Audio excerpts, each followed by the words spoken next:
Welcome to Life Stories. What would you do if the person you loved most, your future, laughed while someone called you a gold digger to your face?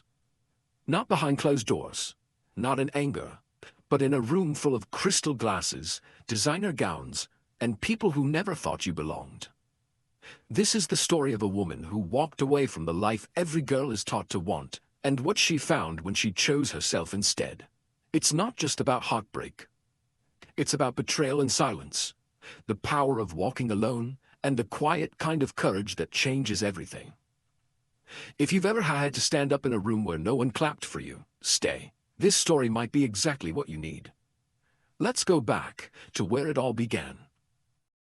The first time Ava Brooks met Chase Whitmore, he was holding a glass of champagne and staring at her event poster like it was a puzzle he intended to solve. It was the annual Arts Alliance fundraiser in downtown Seattle, and Ava, still flushed from managing the last-minute chaos backstage, barely noticed the tall man in the tailored navy suit until he said, "Most people don't think about the typeface. But this one, it's intentional. Confident, like you knew exactly who your audience was." She laughed, half startled, half charmed. "I did," she replied, "though I didn't think anyone would notice the kerning." His smile deepened. "Kerning's everything." That was how it began. Not with grand gestures or flashy pickup lines, but with an appreciation for details, the quiet kind of seeing that Ava had grown up believing was a fantasy. Raised by a single mom who taught middle school English and worked weekends grading papers just to keep the lights on, Ava learned early that self-worth was something you built, not something you inherited. While other kids spent summers at camp, she poured coffee in the mornings and ran Photoshop tutorials at night. By 27, she'd become a senior designer at a boutique agency in Seattle, landing major campaigns with sheer willpower and a portfolio she bled into. She hadn't been looking for love, especially not the kind that came wrapped in wealth and legacy. But Chase was different at first. He was curious, generous in ways that felt genuine. He listened. When she earned the Meridian Athletics account, he showed up with champagne and takeout and toasted her like she'd won an Oscar. He didn't flinch at her thrift store jeans or ramen obsession. His laughter felt unscripted. His interest in her felt real. Then came the night everything changed. It was spring, the Pacific Northwest kind of spring, where the rain smelled like fresh pine and hope. They'd hiked Mount Rainier together to a lookout Ava loved, where the world felt wide and possible. When he dropped to one knee and opened the velvet box, she said yes before he finished his sentence. But the ring, an antique emerald cut set in platinum, felt oddly heavy from the moment he slipped it on her finger. The following week, Chase invited her to a formal engagement dinner with his family. "They want to welcome you," he'd said. "They're just old school. But they'll love you." Ava had stood in front of her bathroom mirror for hours the night before the dinner, staring at the woman in the green dress. She looked polished, elegant, almost like someone who belonged in a house like the Whitmore estate. But under the lipstick and pearl earrings, her reflection held unease. Something in Chase had started to shift. He gently suggested a different dress, emailed her a link to one that cost more than her rent. When she declined, his silence lasted longer than it should have. He'd started spending more time on his phone, messages from his mother lighting up the screen. When she asked what they were discussing, he'd brushed it off with a kiss on the forehead and a half-smile. Just seating arrangements. But when they arrived at the estate, a sprawling mansion nestled in the Bellevue Hills, Ava realized seating was the least of their problems. The house was cold, grand in the way old money often is. Crystal chandeliers, oil paintings of ancestors, the kind of place where no one asked what you did, only who you were related to. Eleanor Whitmore greeted her with a smile that didn't reach her eyes. Graham Whitmore offered a Scotch-scented handshake and said, "So this is Ava." Nothing more, no welcome, no warmth. Dinner was a masterclass in thinly veiled contempt. Sloane, Chase's sister, referred to Ava's career as adorable. Lorraine, their aunt, asked if Ava planned to continue working after the wedding. Graham grilled her about her father, her neighborhood, her alma mater. When she proudly mentioned her recent promotion, Chase interrupted with a joke about how she once spilled coffee on her laptop during finals week. She laughed along, hollow. Each course brought a new microaggression. Each toast a memory she wasn't part of. Every time she glanced at Chase for help, he looked away. She wasn't Ava, the woman he loved. She was Ava, the guest being tolerated. Then came dessert.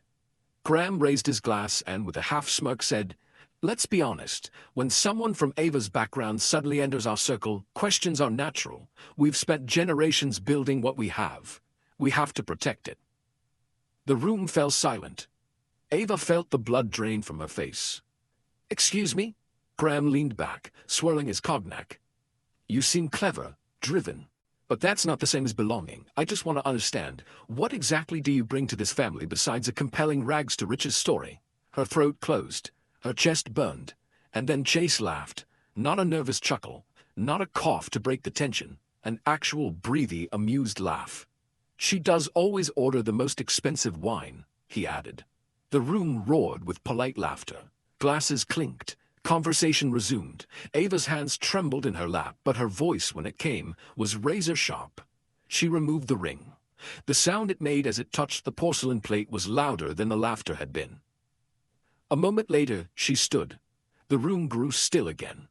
No one stopped her, not even Chase. She walked through the grand hallway, past portraits of Whitmore's long dead, past Eleanor's expression of well-practiced concern, and stepped into the rain-soaked night with nothing but her keys and her dignity. She didn't look back. Have you ever realized someone loved the idea of you, but not the truth of you? What would you have done if your future turned to ash in front of people who thought they owned you? But Ava hadn't just walked away from a man.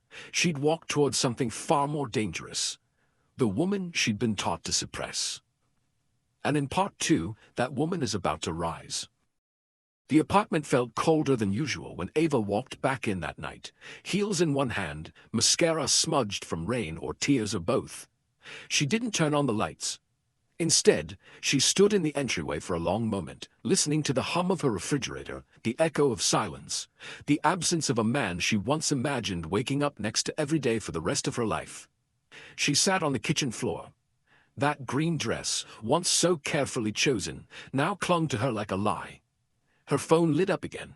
Chase, 8 missed calls. Then a message. "Please call me." "I didn't mean it like that." He was out of line. I panicked. "I love you." Ava stared at the screen, then flipped the phone face down. She didn't cry. Not then. It wasn't the insult that undone her. It was the laugh. That quick, careless moment when he'd chosen their comfort over her dignity. The next day, Ava didn't go to work. Instead, she drove. Aimless, until she found herself parked outside the little house in Rainier View, where her mother still lived. When she walked in unannounced, her mom took one look at her and opened her arms without asking a single question. Ava stayed the night in her childhood bedroom, surrounded by posters of vintage typefaces and old sketchbooks, filled with dreams she'd once dared to believe in. Dreams not about love, but about becoming someone solid. Unshakable. "I thought he was different," Ava whispered into the darkness. Her mother didn't say, "I told you so." She only replied, "People are rarely who they seem in rooms that belong to them." By the following week, Ava had returned to her apartment and her work. Her boss Morgan raised a brow when she saw Ava's swollen eyes, but didn't press. Instead, she handed her the agency's latest pitch brief, a sustainability-driven campaign for a new fashion brand looking for authenticity over gloss. "This one's yours," Morgan said. "Run with it." Ava poured herself into the project. Days bled into nights, her focus sharp and relentless. She wasn't healing so much as outrunning the ache. But in the quiet moments, brushing her teeth, waiting for the kettle to boil, grief found her. It didn't knock. It didn't wail. It just sat beside her, patient and still. Then Chase showed up. It had been 3 weeks. She opened the door to find him holding a bouquet of white tulips, her favorite. A detail she didn't know he'd remembered. His eyes were tired, voice quieter than usual. "I need 5 minutes," he said. She let him in, arms crossed, body language a fortress. "I messed up," he started. "I know that. I let my dad humiliate you, and worse, I didn't stop it. I laughed like it wasn't the ugliest thing he could have said. I've replayed it 100 times, Ava, and every time I'm more ashamed. Her jaw tightened. Then why did you do it? He looked down at his hands. Because I was scared of what they'd say, of what it meant if I chose you over them. I've never stood up to my father in my life. That night, I failed you. I know that. Something in his voice cracked. He wasn't polished now, not composed. He looked like a man stripped bare of all the armor money could buy. I've started therapy, he added, almost like a confession. I've told my father to stay out of my personal life. I declined the Boston expansion. Ava blinked. You were going to Boston? He looked guilty. It was decided before I proposed. I thought you'd just come with me. The words sliced through her. Not because he'd planned without her consent, but because he'd assumed her compliance. You thought I'd follow you into a life I didn't choose, she said, her voice low. Just like your mother did. Just like everyone in that room expected me to. He opened his mouth, but she stopped him with a raised hand. Chase, I loved you. I don't doubt you loved me too, but your love came with terms, unspoken expectations. I was supposed to be grateful, quiet, accepting. You loved the idea of me, but not the resistance of me. And you didn't protect me when it counted most. He stepped forward. I'm trying to change. I hope you do, she said, but I can't be the woman you prove that to. She handed him the flowers, gently, firmly, and closed the door. That night, Ava opened an old journal. On a blank page, she wrote a single sentence. Respect is the love I give myself first. 3 days later, Morgan called her into a meeting with the partners. The eco-fashion pitch had landed, and with it came a surprising offer. Creative director. I know it's sooner than expected, Morgan said, but you've earned this. Ava stared at the title, the offer, the possibility. She thought of the girl who used to cry in the design lab bathroom because her concepts got torn apart. The one who could recite Pantone codes like poetry. The one who believed she'd always need someone richer, louder, more powerful to make room for her. Now she was being offered the room. Later that night, as she stood on her apartment balcony overlooking the lights of Seattle, her phone buzzed. A message from Chase. You were right. Love without respect is just control dressed in romance. I'm sorry for everything. She didn't respond. She didn't need to. What does it take to choose your self-worth over the comfort of familiarity, even when your heart still aches? Because Ava's story isn't just about leaving, it's about what happens when you finally stop shrinking to fit someone else's idea of love. And in the next chapter, someone new walks into her life, but this time, she holds the pen. It was a Tuesday in late September when Ava met Alex Monroe. She wasn't looking. Not for anything, really, just coffee. She had ducked into Marlowe's, a quiet cafe tucked between 2 record stores on Capitol Hill, a place she usually avoided because the oat milk lattes were overpriced and the baristas too hip to smile. But that day, the rain had started without warning, and she needed shelter. He was sitting at the corner table, sketching in a notebook with a look of total absorption.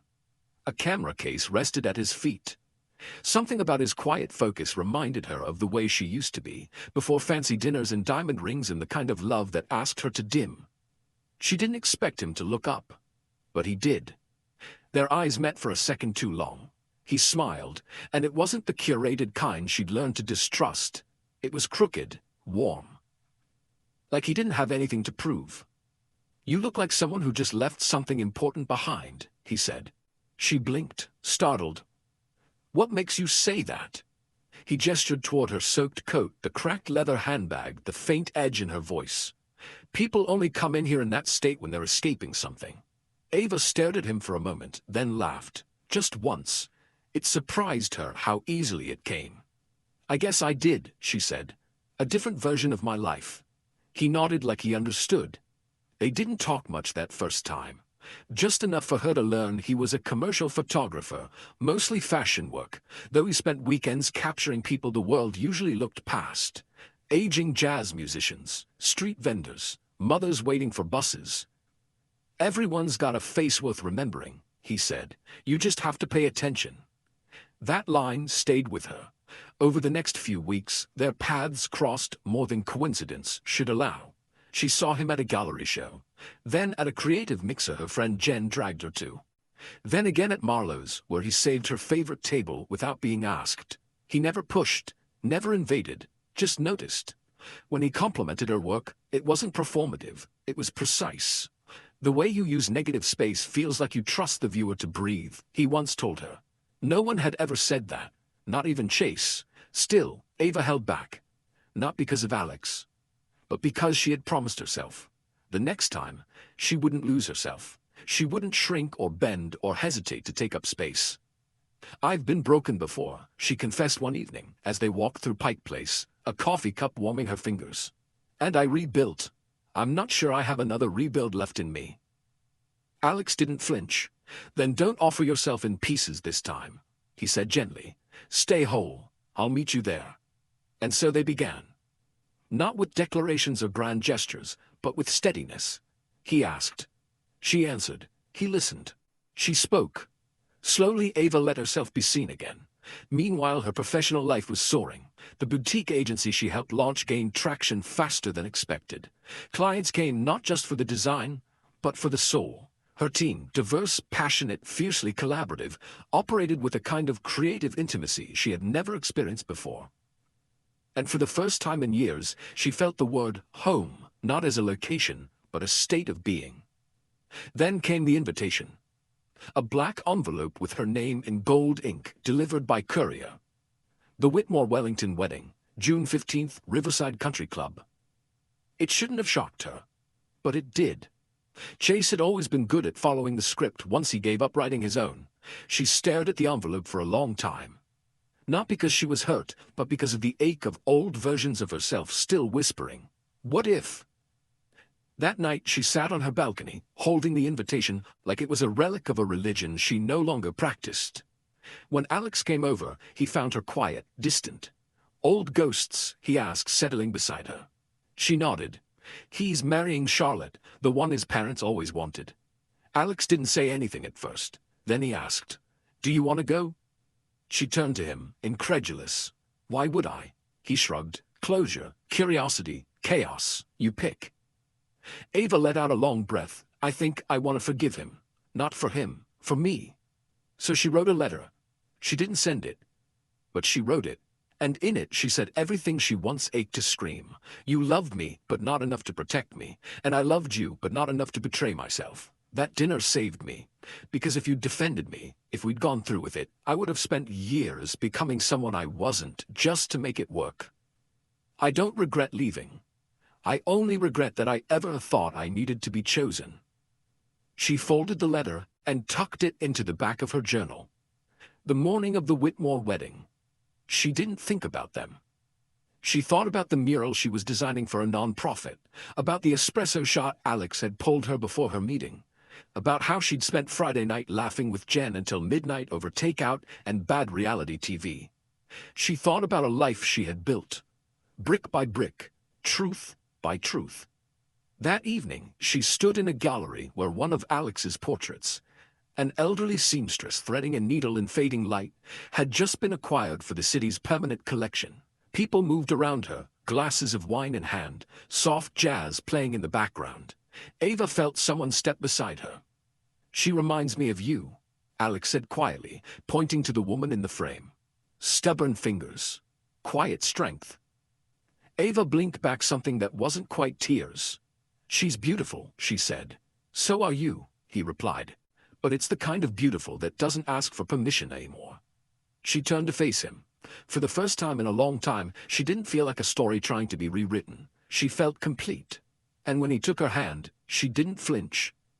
She didn't hesitate. She simply held on. What part of Ava's journey resonated with you the most? Was there a moment that made you pause and reflect? If you felt this story in your heart, comment 100 below to show your love and support. Tell us where you're watching from, what city, what country. And if Ava's story touched something in you, please share this video with someone who might need it today. Thank you for watching Life Stories.